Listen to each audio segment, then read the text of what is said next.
Hello, so we're going to talk to you about finding time for active learning, supporting students in the why and the how of formative learning activities. I'll be talking to you along with the project co-lead, Frances Docherty, Matilde Francisco and Niamh Banks, our project interns, but the project's part of a wider project across the university with other subjects as well.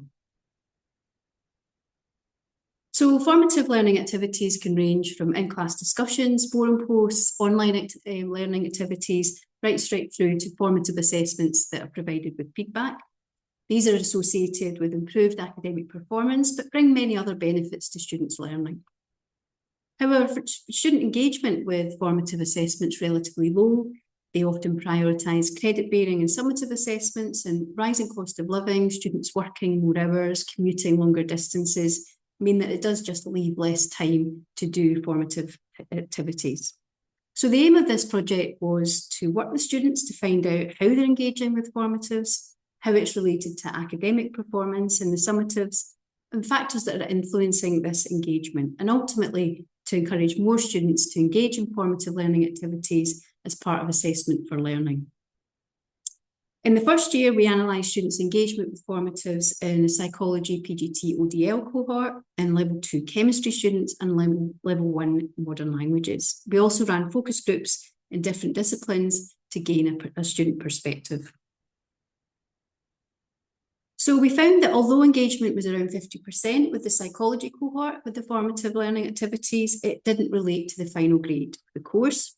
In chemistry, there was a really strong relationship between the engagement in the formatives and the final grade, and Frances and Matilde will talk to you more about that. Our focus group data indicated that students' motivations were both intrinsic, they wanted to do the assessments and activities to learn, also extrinsic, they were interested in improving their final grade. Time was a recurring theme, both in terms of not having enough time because they had lots of other responsibilities and commitments outside of their studies, but also struggling with time management and planning their time ahead enough to be able to engage with the formatives. Students said they would be more likely to engage in highly structured formative assessments that gave feedback and that also were really quite directly related to the final grade.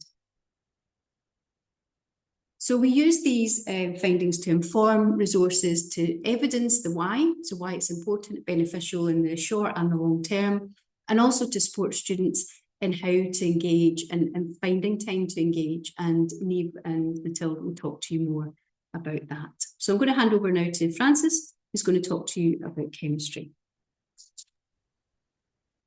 So in chemistry, we find that students are always keen for feedback and for extra practice questions. And I have looked at developing smart worksheets in my level 2 thermodynamics course. So at the end of each lecture, the students have a smart worksheet they can access, and it gives them some practice questions and tests the key ideas from that day's lecture. These have been created using the free software Numbas.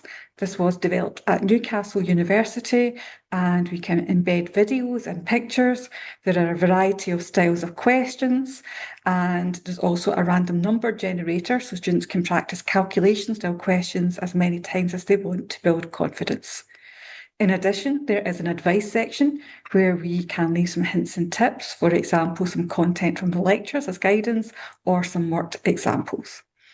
So we're going to look at how this has impacted on the class test results.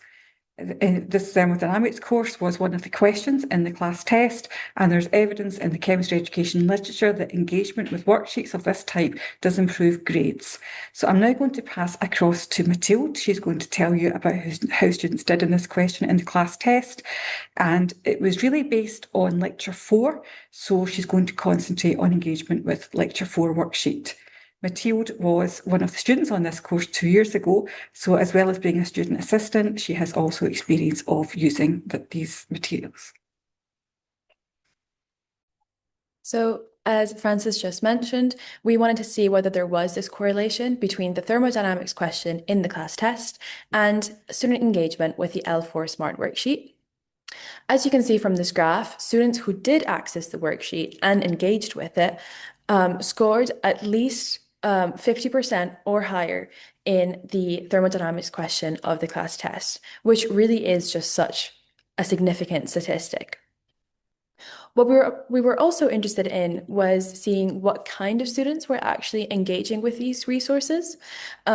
So our findings showed that it was students in the top grade bands that did engage with the formative activities. So as you can see from this graph over here, A and B students did engage quite heavily.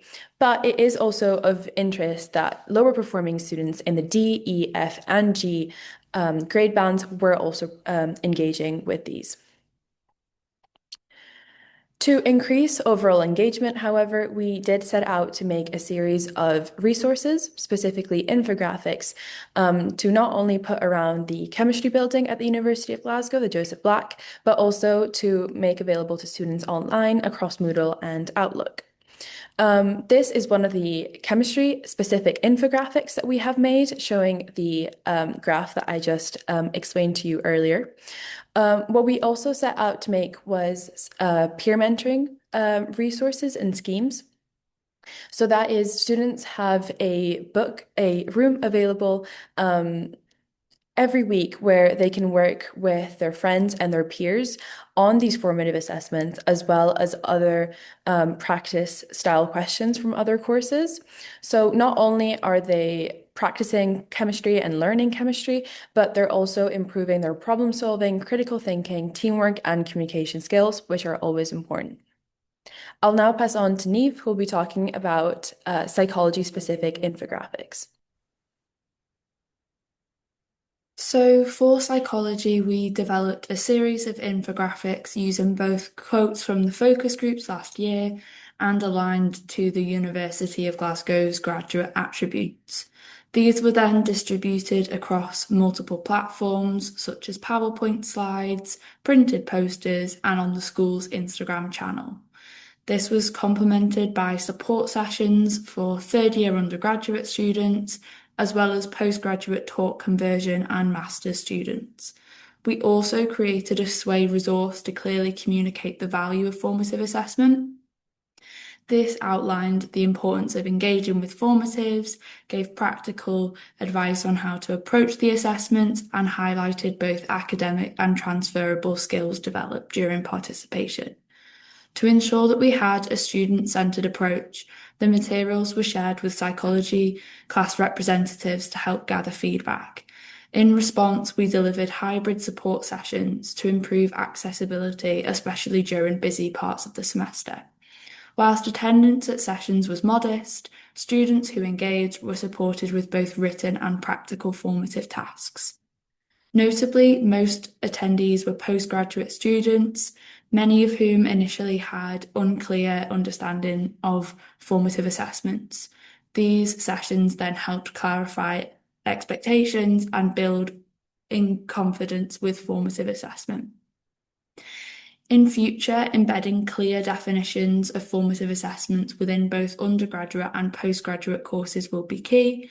Increasing engagement may also rely on peer-led approaches alongside delivering support through familiar platforms to students such as Microsoft Teams and Moodle. I'll now hand over to Maxine to wrap up. Thanks, Niamh. So our next steps are to continue co-creating the resources with our interns for the other courses and subjects on the project, and look at the relationship between engagement with formatives and summatives in a range of assessments and subject disciplines. We'd also like to investigate the influence of demographics on that relationship and evaluate students' engagement with the resources that we've provided so far. If you're interested in getting involved, we'd love to hear from you. You could get in touch with myself or Francis, and thank you for listening.